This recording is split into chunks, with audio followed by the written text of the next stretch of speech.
And good morning or good afternoon for those of you in the Eurozone. I am RaikouRider, and this will be my last run of the event. Today's run is going to be The Legend of Zelda. The category will be any percent no Up+A.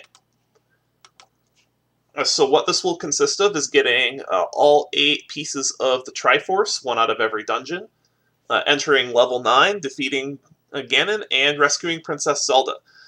For the no Up+A part, we are not permitted to use the Up+A on the second controller to simulate a death warp. For marathon purposes, if I do take a death, I'll just continue the run as though a death did not happen. But in races, if you take a death, you would need to go back to the screen that you were on before you can continue.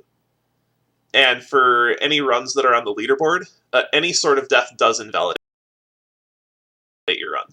So let's go ahead and get this show on the road, and I will count you down in 3, 2, 1, go.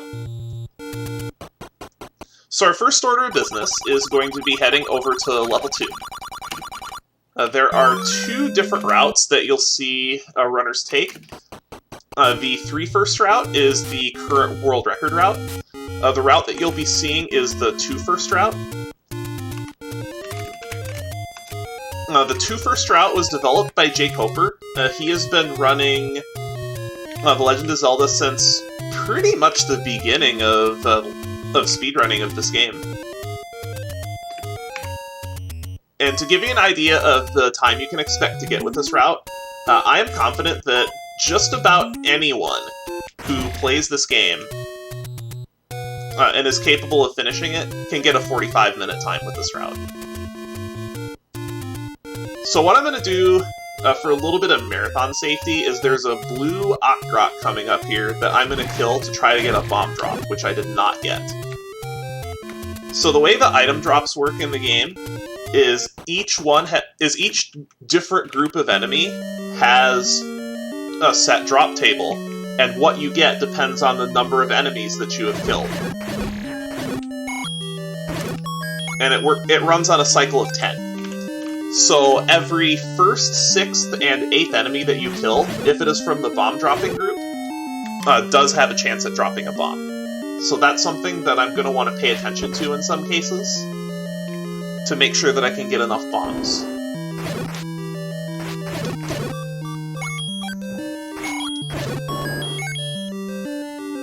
So the route you'll be seeing is the 2 first blue ring route.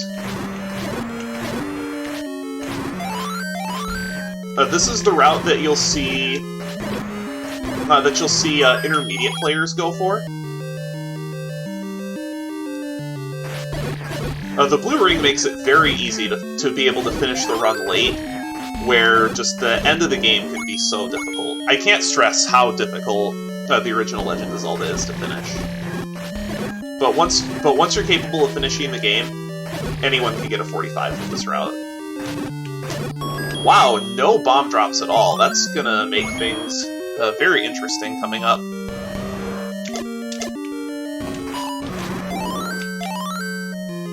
Because if you get a bomb drop at all in level 2, you should exit the dungeon with 8 bombs, which is really nice. And that's the end of level 2. That's our first Triforce out of 8.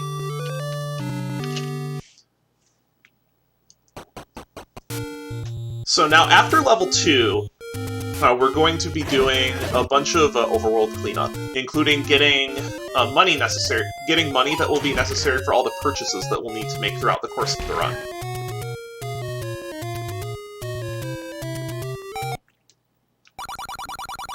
So we're going to be picking up 160 rupees in this corner of the world that we like to refer to as Casino Row. That's a name that's been coined from the randomizer community, but that's neither here nor there. So one of the big reasons for the 2 first route is that you get access to the White Sword, which we're going to be getting at the end of this section, before we head to level 1.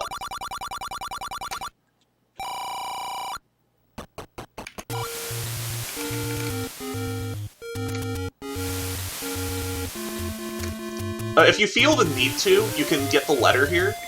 What the letter does is it lets you purchase potions, but we're going to be picking up a potion once we get to... once we get about halfway through the run. There will be a very convenient opportunity to pick up a potion.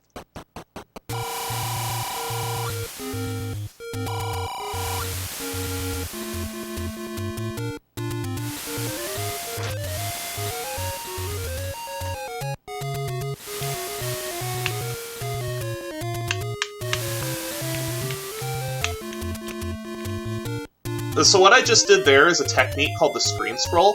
If you line up on a specific pixel and then do a 1-frame tap perpendicular to the direction you're facing, you'll be able to do a screen wrap.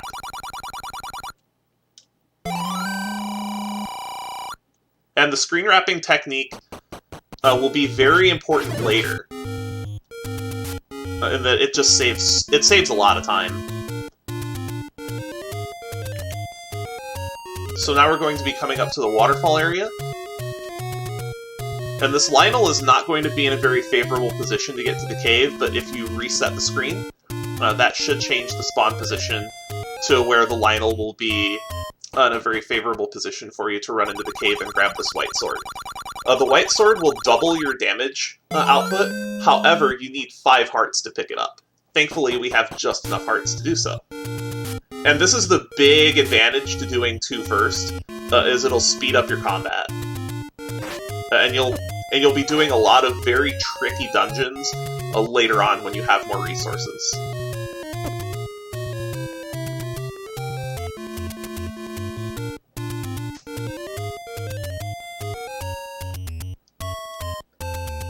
And you can get strong times with this route as well. If you're willing to grind this route, you can even get times in the 34s with the 2 first route. But once you get to about the 35, the 35 time is when you'll generally want to go to the 3 first route. Now the trick that I did there is called a pirouette. Whenever you enter a dungeon, if there's a locked door on the other side of that, like on the side opposite that you enter a dungeon, it will open that door. This is the only time that it's useful in the vanilla game, but it's very, very helpful if you do decide to get into the randomizer.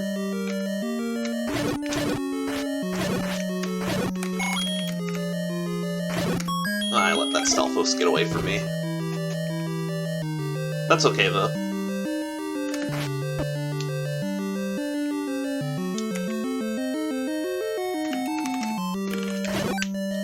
We're also going to be coming up on another very important trick to learn for Zelda 1 speedrunning is the block flip. And even if you're just starting out with the game, I highly recommend learning this trick. It's very, very easy. I've taught it to a number of coworkers that have only played the game casually. All you need to do is line up the top of Link's cap with the end of the shadow of that block, and then you swing your sword, which is used as an input buffer, and you turn perpendicular. And then once you have control of Link again after swinging your sword, you'll be able to walk right onto the block. Anybody can do it. It's a frame perfect trick, but you have 12 frames to buffer it. Don't we wish all frame perfect tricks were like that?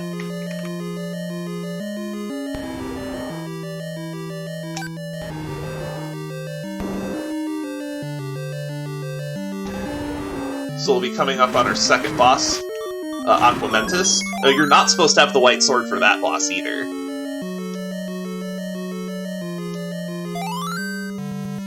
So it's at this point where the game, I would say, reasonably expects, after you finish the first 2 dungeons, you're reasonably expected to have the white sword.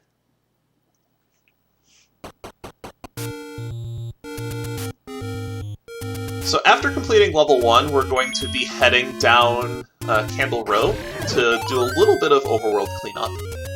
Just getting a little bit of extra money to make sure that we have all of the money we need to complete a very large but helpful purchase. after we finish Dungeon 3.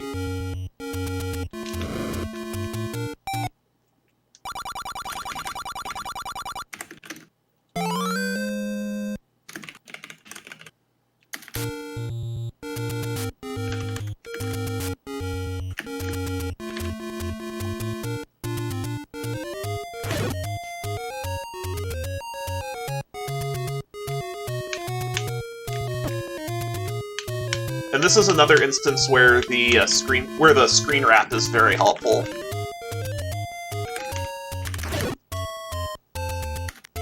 That particular screen wrap only saves a couple of screen transitions, but if you get it within a few tries, it's still faster than walking all the way to the dungeon normally.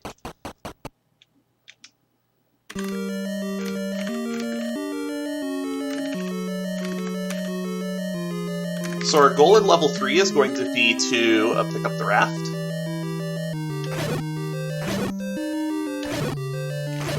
And after we get the raft is going to be probably the single biggest instance of RNG rearing its ugly head in the run. That being the boss of level 3, Handla, which hopefully will cooperate.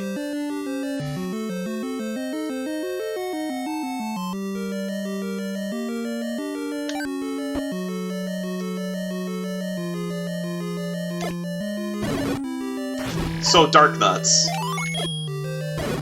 Dark Nuts are some of the more irritating enemies in the game. You can use bombs on them, but whenever you set a bomb in this game, in terms of damaging a Dark Nut, it records the direction that Link was facing when the bomb is placed. And if the bomb's facing position and the Dark Nut are facing each other, the Dark Nut won't take any damage.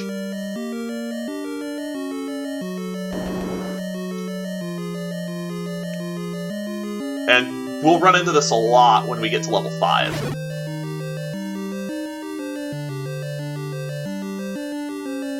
So since I have a good supply of bombs, I don't actually need to kill these Dark Nuts.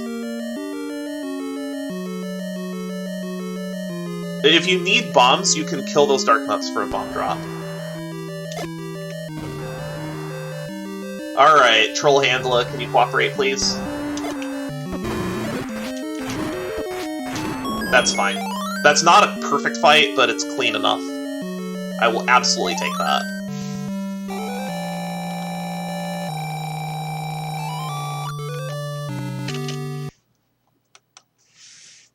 So I would say that level 3 went overall pretty smoothly. The Dark Nut room and the boss were a little bit slow, but other than that, I'll take it. So now we're going to need to head over to this tree in the Dead Woods to pick up our second 100 rupee secret, so that we can purchase the blue ring.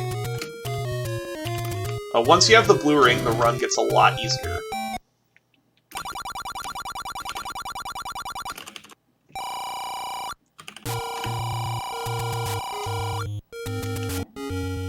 And our wallet does cap at 255 rupees.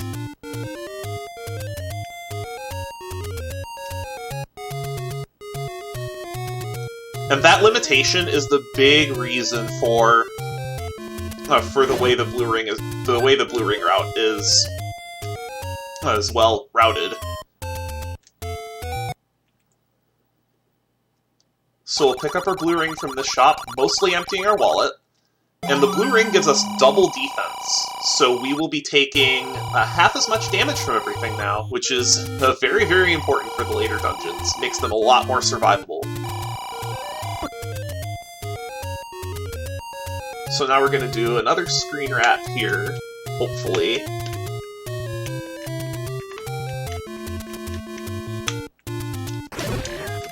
That wasn't too bad. And those screen wraps, just to stress, those are pixel perfect.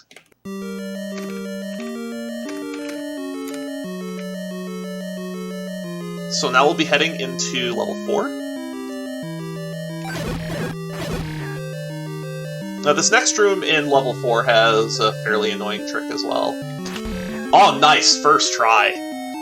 What makes that so difficult is you're actually doing a block clip without being able to see the block. So you don't have your normal visual cue that you would otherwise. It's something that you generally have to learn by feel.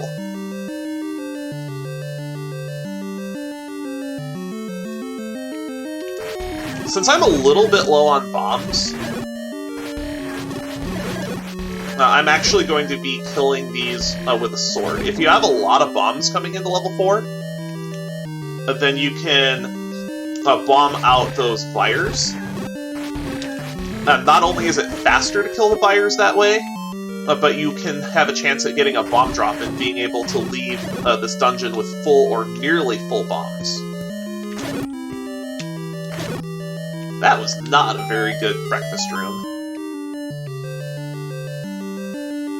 But we will pick up the ladder.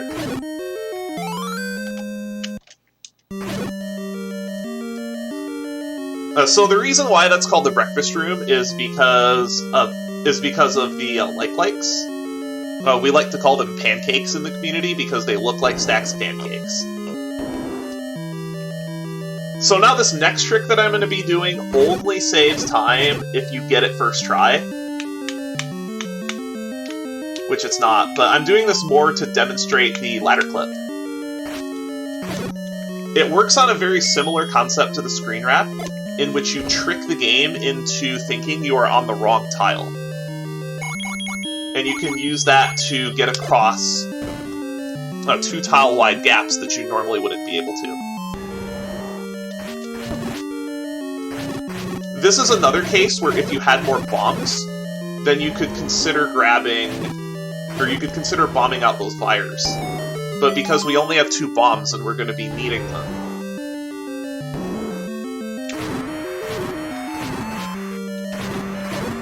I might even try to force a bomb out of coming out of this dungeon. That's another thing I never discussed, is force bombs. The game keeps track of 2 counters for determining drops. The first one is the global counter, which is what determines random drops. There's also a consecutive counter, which I'll try to demonstrate here. That hit is on purpose to reset the consecutive kill counter. If you kill 10 enemies in a row, if you kill with a bomb, then you will get a bomb drop, regardless of which drop group the enemy is in. So that's 8 consecutive kills. So 1 more there, and then kill this enemy with a bomb, and we will get a bomb.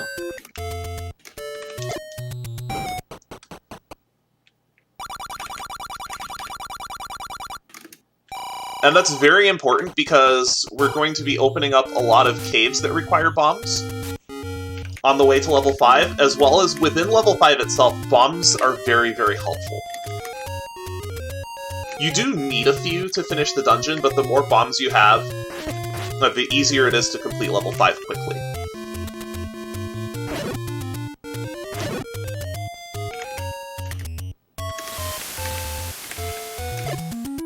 And then out on the coast, we're going to be picking up the rest of the heart containers. We need to get the magical sword as well as our safety potion.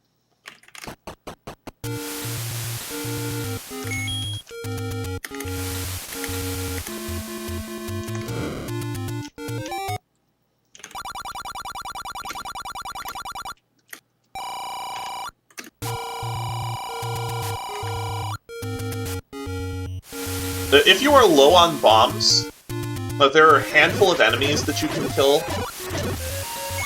such as these red levers, which are in the money dropping group, and you can also try to kill these blue Octoroks to get bombs directly. If you have at least 160 rupees coming around this shop, you can actually purchase bombs. That was a nice drop. So now I generally don't need to worry about bombs for much of the rest of the game. There's one spot where I'm a little bit concerned about running out of bombs, and that's in 7. But bombs are always an issue in 7, because ideally you need 7 bombs to finish level 7. And this particular This particular bonus cave is where we pick up our potion, since we're not getting a letter. There is a route that you can take that gets a couple of extra secrets to be able to buy a potion. However, it is drop dependent. So if you get very poor drop luck, for instance, in level 3, then you might not have enough money to get that potion. So it's better just to take one from that Take Any Cave.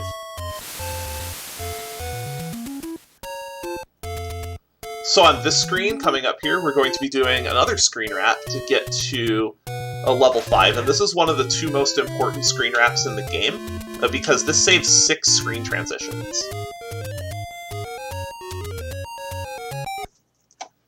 And into level 5 we go. So level 5 is the first dungeon that has just really dangerous enemies in it.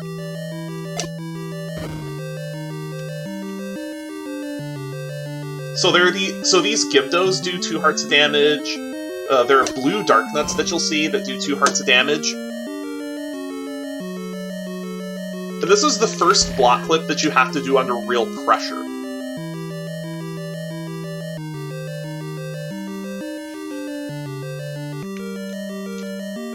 And coming up next is what we like to call the Room of Requirement.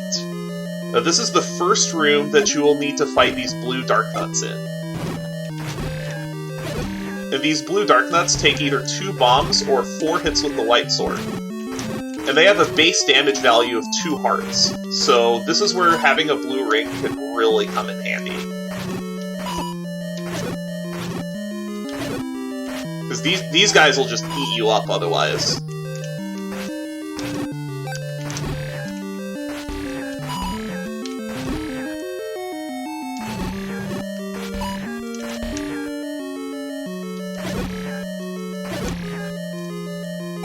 That was pretty slow, all things considered.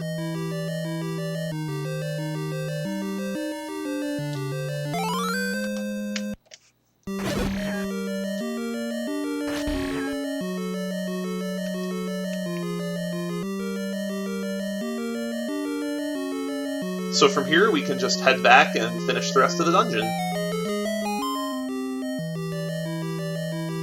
Which is mostly just running.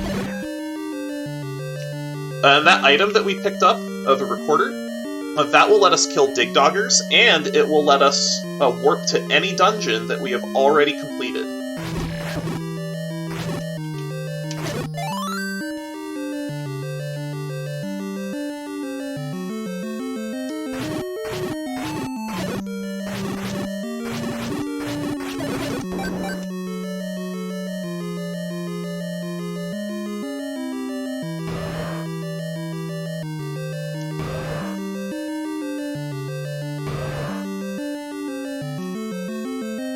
And then most of the rest of this dungeon is just running straight to the boss.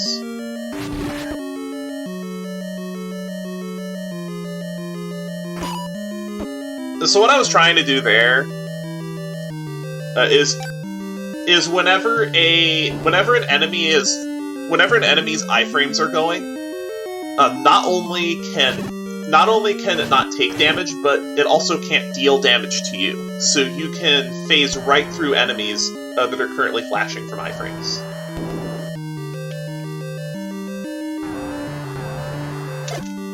That might be too far right.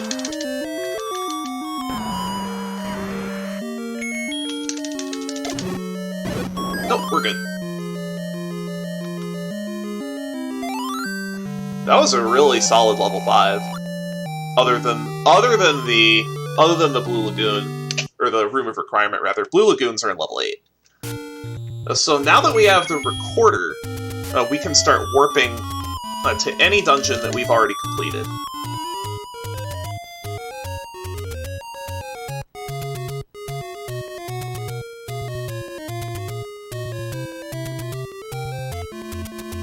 So I'm gonna try to kill some of the rupee dropping enemies on the way to see if I can get a 5 rupee. Because if I can get a 5 rupee, I can also buy a pack of bombs.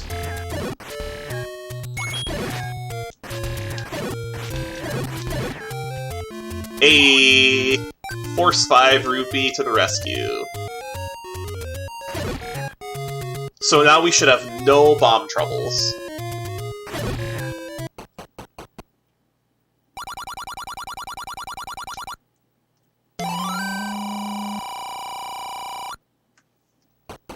And this is also something that you would not do in a personal best attempt, but this is mostly for marathon safety, picking up these extra bombs, since we have the money to. We were very fortunate with drop luck.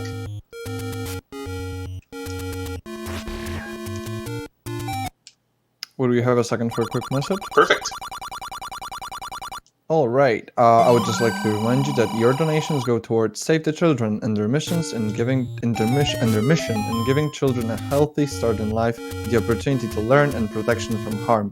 Thank you. All your donations go to Save the Children fully and help. As simple as that. Thank you so much for all of your donations so far. Make sure to keep them coming. We are up $2,605 right now, which doesn't mean we can't get more. Thank you. Oh, absolutely. Save the Children is a fantastic cause.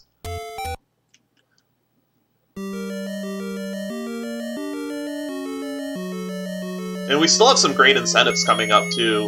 If you want to see Dale have to climb all the way up the Shinra building staircase in Final Fantasy VII Remake, get those donations in.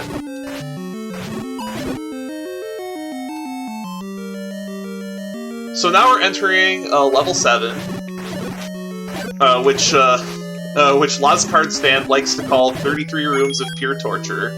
Thankfully, we won't be seeing quite as much of it. But big shoutouts to Lazcard's fan. While he does not run The Legend of Zelda, he's very heavily involved with the tournaments for this game.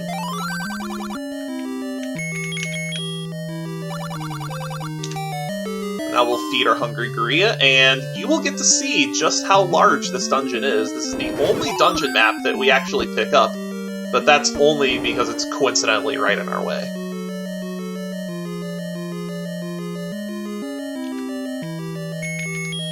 Oops, too much.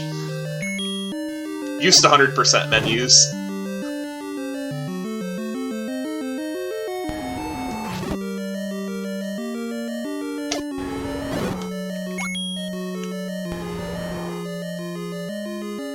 So this room, if you kill all those blue Gurias, there will be a bomb drop, that's a fantastic backup bomb for races.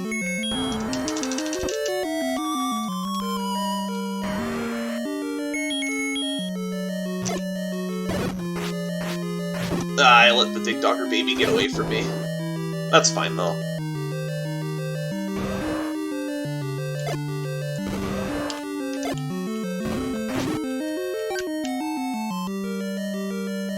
Ooh, this could be a problem.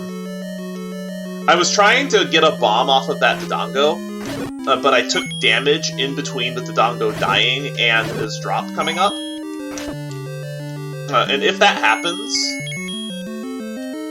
Because the Dodongos are supposed to give a guaranteed bomb drop whenever you kill them with your sword. But because I took damage, and taking damage resets the drop table, I got a heart instead. So I'm gonna kill these I'm gonna kill these red Gurias and see if I get a bomb drop, which I didn't. So this means, unfortunately, we're gonna be hunting for a bomb drop coming out of this dungeon. And having bomb trouble coming out of level 7 is very, very common.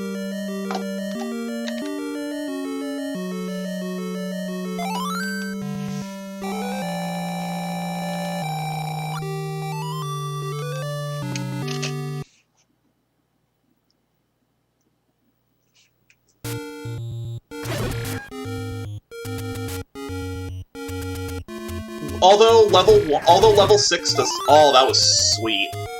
You couldn't time that bomb drop any better. Like, you just can't script that any better. Wow, that was so lucky. So now we're going to be heading up to the graveyard, where we will get another very important item that all the routes get. You need 12 hearts to pick this up, and it is the magical sword, which will again double our offense. and allow us to do 4 damage per sword swing, which is very important because the dungeon that we're going to be coming up to next has some of the most dangerous enemies in the game, Wizrobes. And the Wizrobes are the primary reason why the blue ring is such a nice item to have. We're going to be fighting a lot of these.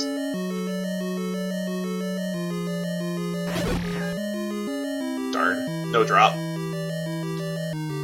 So what you saw in that room is an example of a master enemy. Some rooms have master enemies in them, where if you kill them, all of the other enemies in the room will die as well. And that particular master enemy will always show up in that position. So it's a great way to have a bomb chance. So this is the first room that we're going to have these Wizrobes to deal with. So Wizrobes will only fire their beams at you when you are on a full tile, as opposed to a half tile. The blue Wizrobe beams and touching a blue Wizrobe will do 2 hearts of damage, 1 with the blue ring. The orange Wizrobe beams will do 4 hearts of damage, 2 with the blue ring.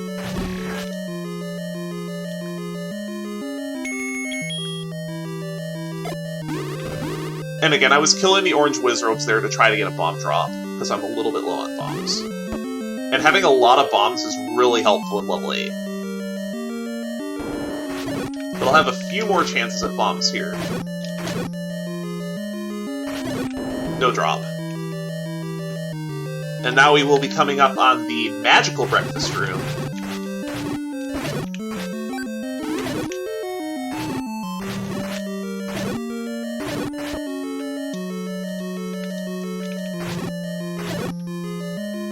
I also failed to mention these bubbles. The bubbles are the only enemy in the game that does not do damage to you, but if you touch one of the bubbles, you will lose the ability to use your sword for about 3 seconds. Good drop. So now we should be okay on bombs.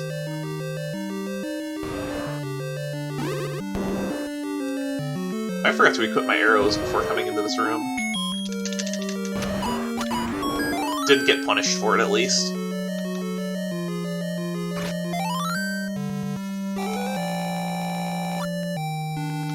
And that's level 6. We've just got 1 more Triforce Dungeon left to go.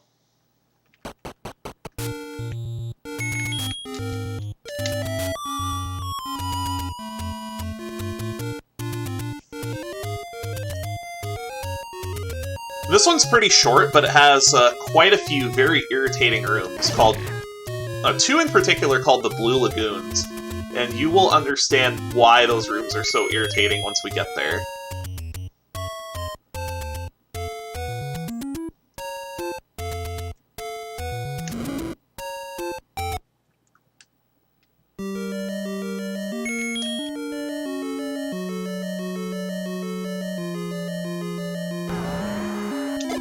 Thankfully, we don't have to deal with Manhandla again, because this isn't 100%.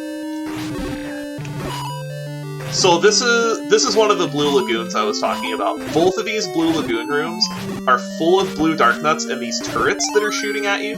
The turrets don't do a lot of damage, but it can add up, plus they can bounce you around when you're trying to line up your slices.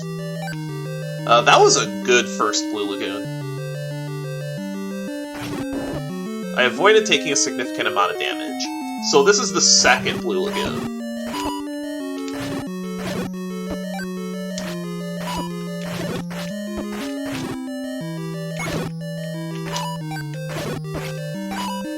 And you can already see the blue ring just paying dividends. Those are both pretty good Blue Lagoon rooms, all things considered.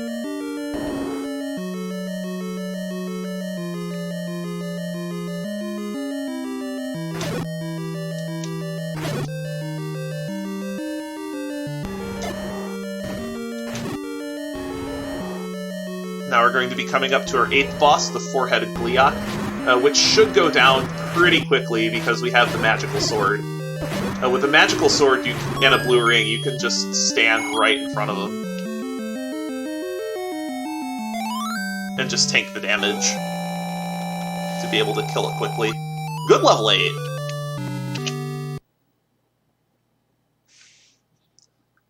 So now that we have all 8 pieces of the pie, we are going to be on our way to level 9, Ganon's Lair.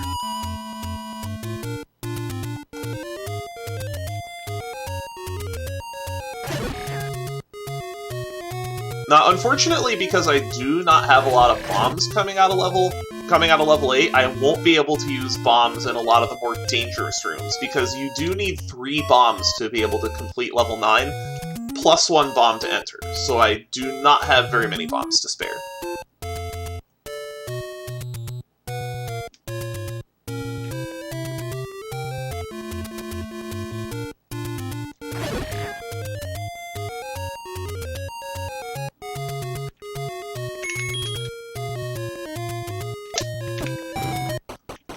Into 9 we go.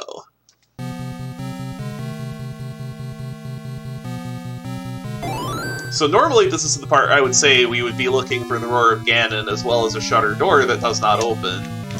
But those two are right next to each other in this case.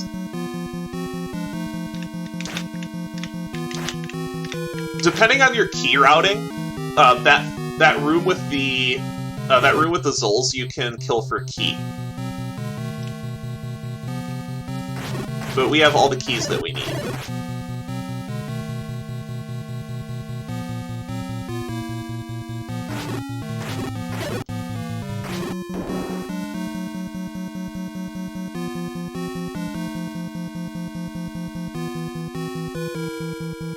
So now we're gonna do a minor trick, hopefully with this Patra. No. We took a little bit of damage there. The Patra hitboxes aren't actually active as soon as you enter the room. They take a couple seconds to activate. So this is our first what I like to call full house room. Now the reason why I call that the full house room is because there are 3 of one color wizrobe and 2 of another. And we'll have several of these rooms throughout the course of the dungeon.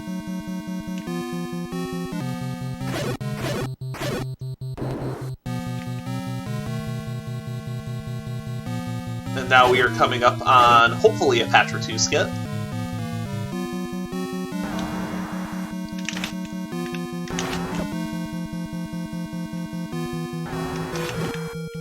That doesn't look like it. I'm just gonna kill this Patra.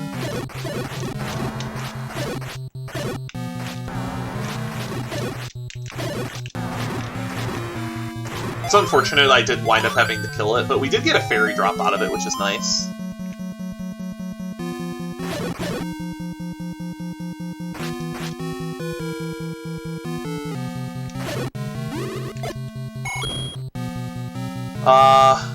Am I short a bomb? I think I'm short a bomb.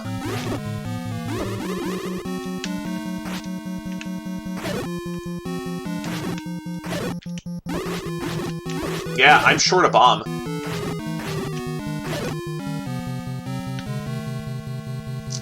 Well then.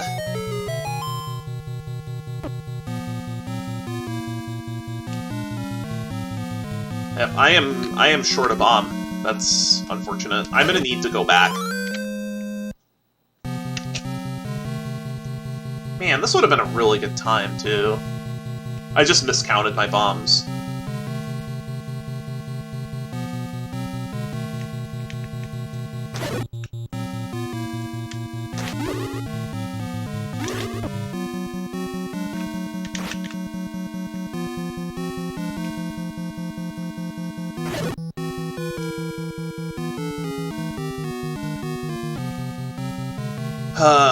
I'm just gonna go back. I'm gonna go back and get the bombs.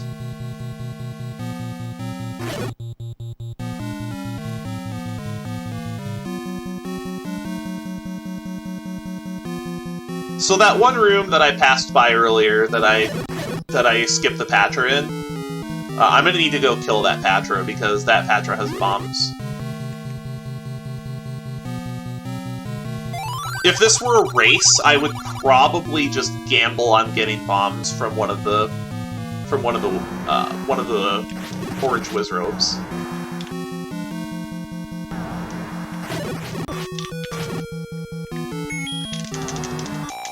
That's too bad.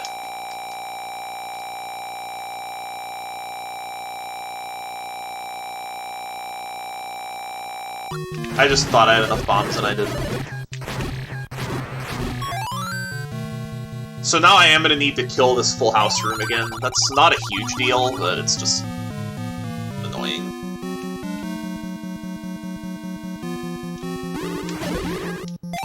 Thanks, game! Thanks, game! Now you give me a bomb!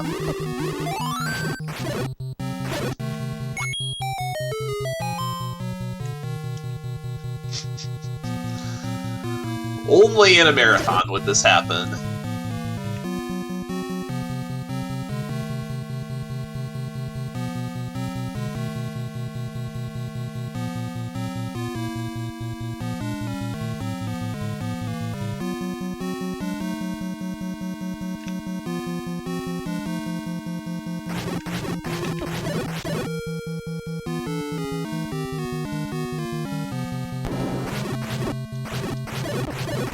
Like, if I didn't make that mistake, this probably would have been a sub 40.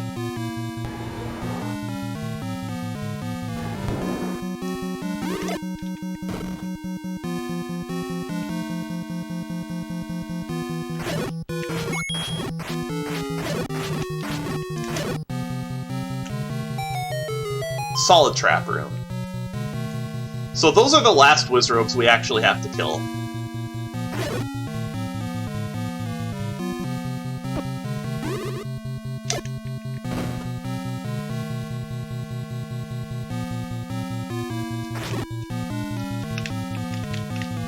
Get out of my way, like, please. Yeah, this would have easily been a sub 40 if I didn't have to turn around and get those bombs. So just one more Patra.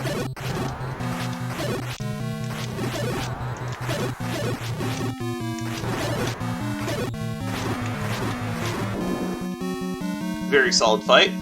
And here's Ganon! So Ganon moves, generally speaking, in a figure-8 pattern. Whenever you hit him, he'll warp to either the bottom left or the bottom right corner.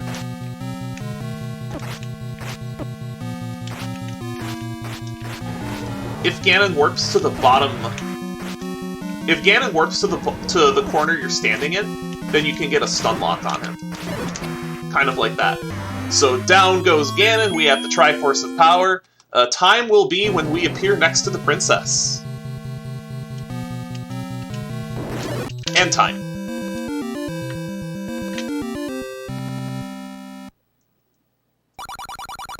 Other than needing to go back for bombs in level 9, that run was really solid. I'm pretty happy with that, considering I was primarily practicing 100%. So that is my last run of the marathon.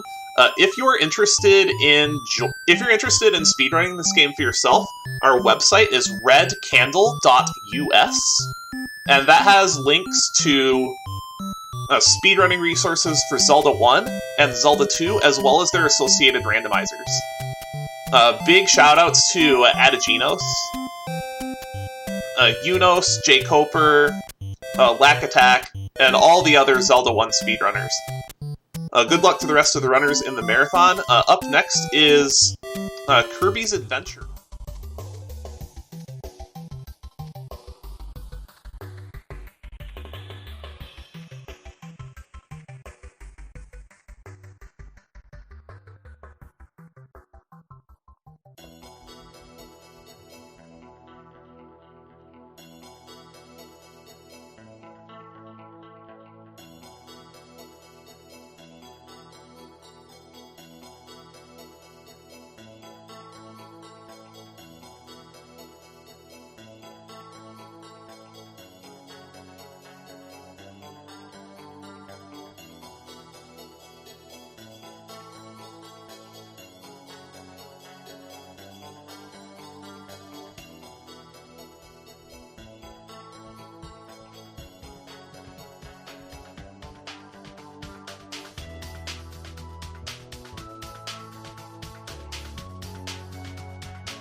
Hello there. This is your favorite host who forgot to start his webcam stream and then was very surprised that it wasn't working. So you know, if you ever host with a webcam, make sure to actually stream the webcam. That's a good idea. We've seen The Legend of Zelda, the original Legend of Zelda, and that was really quick. And as for stuff coming up, we have an incentive for Just Dance 2020. It's at $11 out of 150 right now. You still have some time until that, but that's gonna be a blindfolded exhibition, which is already pretty awesome in itself. But the incentive is to switch to using the hardest or extreme routines for any song that has them. So this is just another level of extremeness. No idea if that's even a word, but I might have just made it up. But it's pretty damn good. So make sure to donate for that. Make sure to choose it as your incentive of choice when donating towards Save the Children. Thank you very much for all of your donations so far.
Alright, the inside info is that we're doing marbles again, so if you want to play with us, just type in !play, we'll get into it in a second.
Welcome back. We've had some tiny issues with marbles dropping a bunch of frames, but we're getting that fixed right now as we speak. So we'll wait just a bit more and either go for another round or we'll see what happens. We'll cope with that. So as for now, I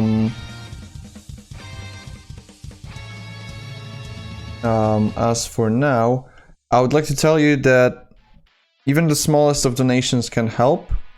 Don't hesitate to donate if you think that your donation is not worth it because it's too small.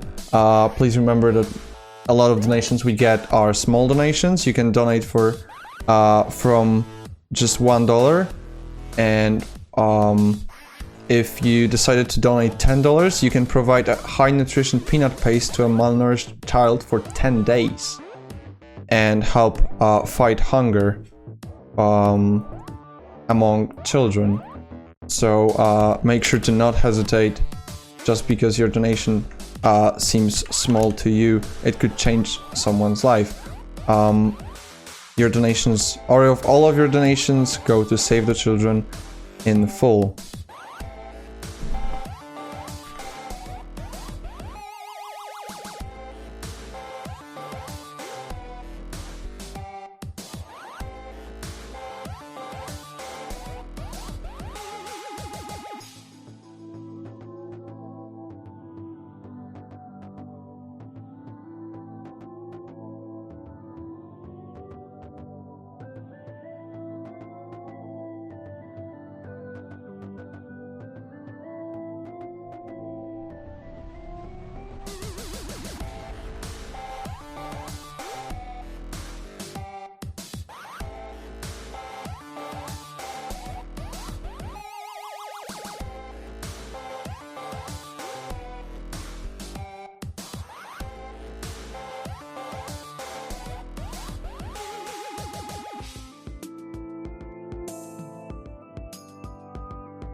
Just a quick question to chat. Like, I assume most of our viewers are from the States and Canada, and it's about like around noon for you. So is it hot there?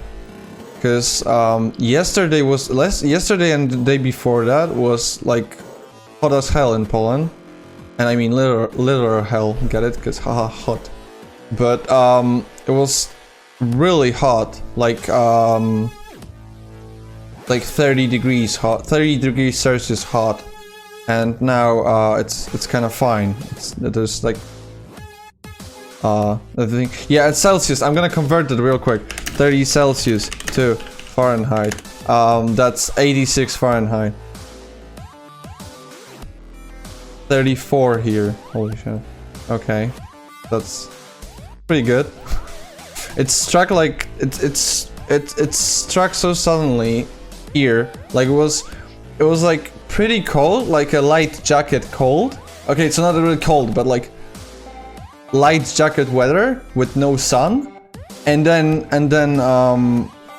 just super hot, like 86 Fahrenheit or 30 Celsius hot for the past 3 days or something like that. So it's been like a pretty big surprise. I might need to get a fan quickly. Before, I remember like last summer, or at least the one before that, you could never get at least here, at least in Poland, you couldn't get a fan anywhere, because literally everyone started buying fans because the summer was so hot. So I assume it's a good idea to do it earlier.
18 years. That's about how long it takes for a kid to grow up. And a lot can change in that time. Since the year 2000, 30 million more people have fled their homes due to conflict, the most in history. But in that same time span, caring individuals and organizations like Save the Children have made positive change for children. 50 million more kids reached their 5th birthday, and 49 million more kids have healthy food. 94 million fewer kids were forced into harmful labor, and 115 million more kids are in school. 11 million fewer girls were forced to marry. 3 million fewer girls gave birth, and 12,000 fewer children were killed by violence. All this positive change, rippling from one childhood to the next. Imagine how many more lives we can change in our lifetime.